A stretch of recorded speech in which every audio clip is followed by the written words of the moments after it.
Hello friends, मैं प्रवीण आप लोगों के बीच लाया हूँ क्लास 12 का जो बच्चे 2025 में एग्जाम देंगे फरवरी में, उनके लिए टेंस टॉपिक है। आज टेंस से आपको क्लास 12 में जब एग्जाम दीजिएगा तो मिनिमम कम से कम 4 या 5 क्वेश्चन आएंगे। तो हम आपको टेंस का पहला वीडियो लाए हैं और मैं 2 और 3 और वीडियो लाऊंगा जिससे आपके परीक्षा में जितने भी प्रश्न आएंगे उससे रिलेटेड इसमें आपको सब चीज मिल जाएगा।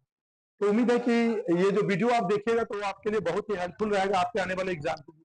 तो शुरू करते हैं। सबसे पहले यहाँ पर टॉपिक लिख दिया बच्चों, टेंस। टेंस का मतलब सबको मालूम है क्या होता है? काल। क्या होता है? काल। यहाँ पर सबसे पहला क्वेश्चन ये है हम कि he dash here every day. Question है he dash here every day. अब यहाँ पर हम दो तरीके से आपको बता रहे हैं। एक आपको ले लेते हैं, हम आपको ट्रिक से भी बता देंगे और एक रूल से भी बता देंगे। ठीक है, हम सभी जानते हैं कि टेंस के 3 पार्ट है। कितने पार्ट है बच्चों? 3। Present, past, future. और प्रेजेंट के भी 4 पार्ट है। Simple present tense, present continuous tense, present perfect tense and present perfect continuous tense. अब सबसे पहला टेंस जो हम अभी बोले हैं प्रेजेंट टेंस का, उसको बोलते हैं simple present tense.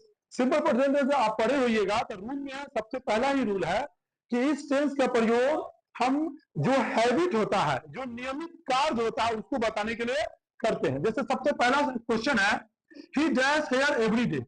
He dash here every day. आपके पास ऑप्शन है कॉम, कॉम्स, कमिंग, केम। ठीक है, तो अभी आपको बताया कि अगर हैबिट को बताना है, क्या बताना है बच्चों? हैबिट को बताना है या जो काम आप रेगुलर करते हो उसके लिए सिंपल प्रेजेंट टेंस। और सबको मालूम है कि सिंपल प्रेजेंट टेंस का स्ट्रक्चर होता है बच्चों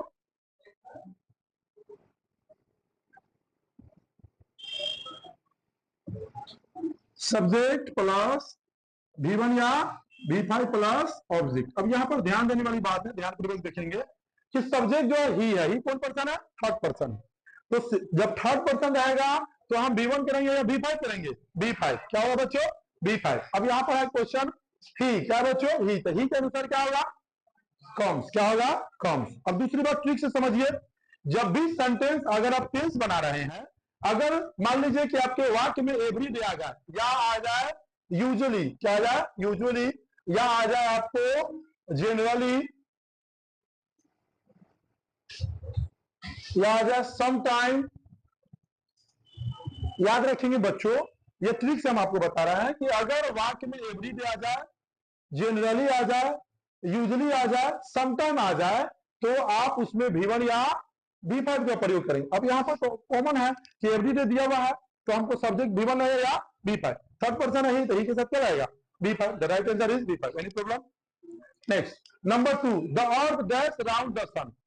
सिंपल प्रेजेंट है, हम पहला ही रूल लिखे हुए हैं यहाँ पर, सब्जेक्ट प्लस V1 V5। पहला रूल में आपको बताया है कि पहले रूल में जो पढ़ाएंगे या पढ़े होइएगा आप लोग कि सिंपल प्रेजेंट टेंस का प्रयोग किया जाता है हैबिट को दिखाने के लिए या जो काम रेगुलर हो रहा है। दूसरा नियम है उसका कि जो यूनिवर्सल ट्रूथ होता है, यूनिवर्सल ट्रूथ के मतलब सैद्धांतिक सत्य है। अगर आपसे कोई बोले कि सूर्य पश्चिम से उगता है, क्या आप मानिएगा? नहीं मानिएगा। ये यूनिवर्सल ट्रूथ है कि सूर्य जो है क्या है?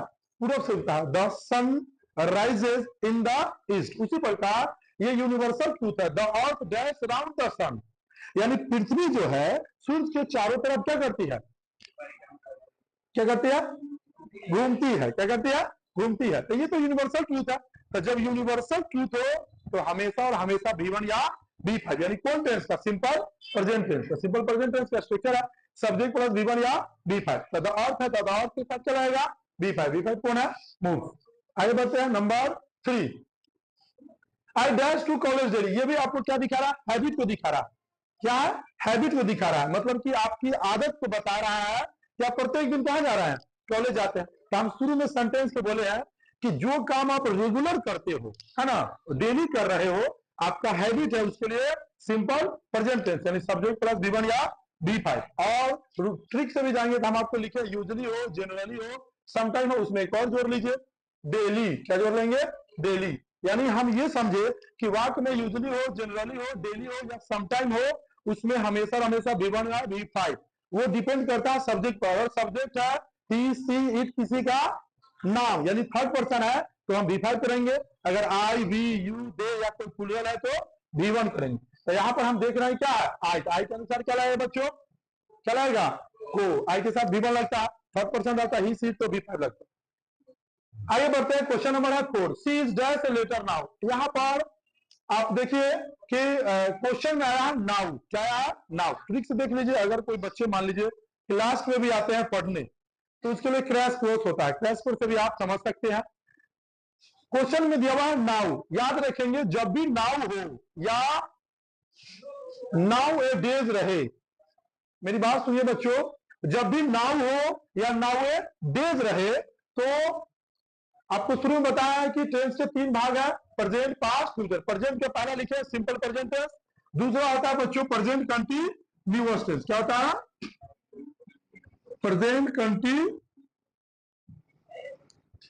Continuous tense. इसका स्ट्रक्चर सबको याद होगा, subject plus am, is, are plus before plus object. अब यहां ध्यान पूर्वक सुनेंगे सभी बच्चे। क्वेश्चन में क्या है?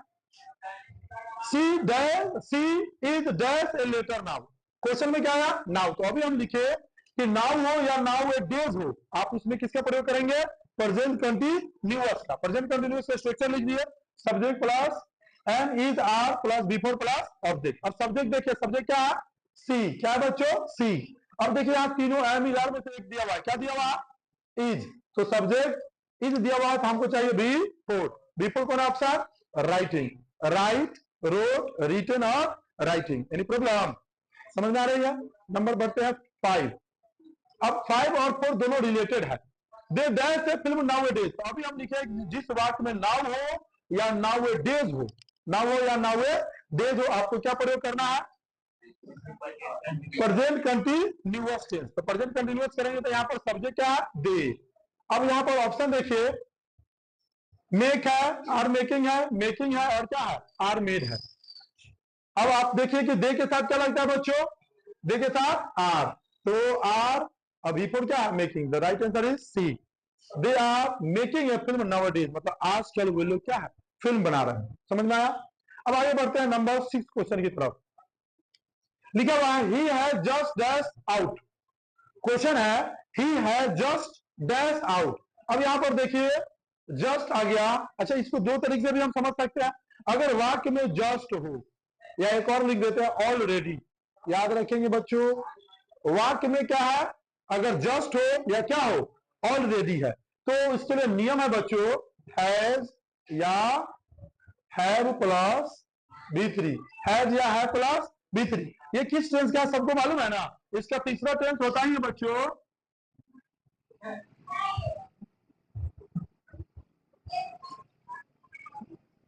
Present perfect tense. स्ट्रक्चर क्या है? सब्जेक्ट प्लस हैज या हैव प्लस B3। अब यहां पर दो तरीके से बना लेंगे। अभी याद रखेंगे कि सर अभी बताए हैं कि जब जस्ट रहे या ऑलरेडी रहे तो क्या रहेगा? हैज है प्लस B3। और यहां भी देख रहे हैं कि हैज जब दिया हुआ है तो हैज के साथ क्या रहेगा? V1 ये रहेगा, V2 रहेगा, V5 रहेगा, B3 रहेगा। क्या रहेगा? B3। तो B3 कौन है बच्चों? गो, वेंट, गॉन। उम्मीद है समझ में आ रही है बात सबको। चलिए number 7, the train had already dash. The train had already dash. अभी हम लिखे कि जब वाक्य में जस्ट हो या ऑलरेडी हो, इसमें किसका प्रयोग होगा? हैज या है प्लस B3। अब यहां पर हम क्वेश्चन देख रहे हैं कि हैड दिया हुआ है, तो हैव हैड के साथ क्या है? ये पास्ट में जाएंगे तो हैड हो जाएगा। क्या जाएगा? हैड। तो हैड के साथ भी क्या लगता है? B3। तो B3 कौन है बच्चों इसमें? देखिए तो the train had already left. अब आगे बढ़ते हैं, क्वेश्चन नंबर आते हैं 8 में। क्वेश्चन नंबर 8 है कि she has been dash year since, she has been here dash 2006। इसमें क्वेश्चन में रहना चाहिए बच्चों she has been here since होना चाहिए, इसमें छूट गया है। She has been dash here since 2006। अब यहां पर देखेंगे तो प्रेजेंट टेंस का जो चौथा रूल होता है वो होता है present perfect continuous tense. Structure क्या होता है बच्चों? तो सब्जेक्ट प्लस हैज या have plus been plus before plus object plus since, या क्या देंगे? फोर। प्लस क्या होता है? टाइम। प्रेजेंट परफेक्ट कंटिन्यूअस का स्ट्रक्चर है subject plus has been plus before plus object plus since four plus time. तो ये कॉमन है, आप दो तरीके से समझिए। अगर वाक्य में सिंस दिया है, यानी याद रखेंगे बच्चों, सिंस या फोर दिया है, प्लस में क्या है, टाइम है, तो दो ही होगा, या तो प्रेजेंट परफेक्ट कंटिन्यूअस टेंस और नहीं तो पास्ट परफेक्ट कंटिन्यूअस। फ्यूचर में भी चलेंगे तो आगे रहेगा, लेकिन चूंकि यहाँ पर क्वेश्चन के अनुसार ये क्या है, प्रेजेंट परफेक्ट कंटिन्यूअस का है। तो जब क्वेश्चन दिया हुआ सी हैज बीन, क्या दिया हुआ, सी हैज बीन। अब यहाँ पर देखेंगे सब्जेक्ट हैज दोनों में से कोई एक पर होगा तो क्या आएगा, हैज बीन अभी पर। तो यहाँ पर देखिए सी हैज बीन, क्या होगा, लीव लिव्ड लिविंग और लिव्स, क्या होगा बच्चों, लिविंग, क्या हो जाएगा, लिविंग। तो सी हैज बीन लिविंग सिंस 2006। अब यहाँ पर दो चीज देखें कॉमन, जब सिंस या फोर दिया हुआ है और टाइम दिया हुआ है, आंख बंद करके आप आंसर लगा सकते हैं कि जिसमें सिंस या फोर दिया हुआ है और उसके बाद टाइम है, इसका मतलब है कि उसमें बिफोर का होना अनिवार्य है ना। तो बिफोर कौन है, इसमें एक ही बिफोर है, कौन है, लिविंग है। तो आप ट्रिक से भी जाइए तो बना लीजिएगा, रूल से भी जाइए तो बना लीजिएगा, ठीक है भाई। तब अगर रूल भूल गया है तो आप ट्रिक याद रखिए। Number 9, he dash from Delhi last month. यहां पर ध्यान दीजिए, हम कुछ लिख रहे हैं, लिखा हुआ वाक्य में लास्ट, क्या लिखा हुआ, लास्ट। अब देखिए वाक्य में जब आ जाए लास्ट कॉमा एगो या कोई पास्ट टाइम का भी वर्ड हो, ठीक है, जब भी वाक्य में आपको लास्ट रहे, एगो रहे या पास्ट टाइम दिया हो, तो आप हमेशा याद रखिए कि इसका प्रयोग करेंगे V2 का, किसका, V2 का। ये बहुत आपको याद कर लेना है, V1 V2 V3 V4 V5। अब यहां पर दिया हुआ ही dash from Delhi last month, वाक्य में लास्ट है तो अभी आपको बताया, जब भी लास्ट रहे, एगो रहे या पास्ट टाइम रहे या पास्ट डेट रहे, तो उसमें किसका, V2 का प्रयोग। अब यहां पर देखिए V2 का रिटर्न V1 होता है, रिटर्न क्या है, V2 है, और यहाँ रिटर्निंग क्या है, V4 है। तो the right answer is return. आगे बढ़ते हैं, his father dash a month एगो। अब यहां पर क्या आया बच्चों, एगो। तो जब भी एगो हो, लास्ट हो, इसका मतलब V2। तो V2 कौन है बच्चों, देखो तो DIED, राइट, मतलब ये V2 है। अगर ये क्या है, ये V5 है। जब भी भर में अगर S या ES लगा है तो वो क्या होता है, V5 होता है। आगे बढ़ते हैं, 11 नंबर क्वेश्चन है, I dash talk to him if he meets me.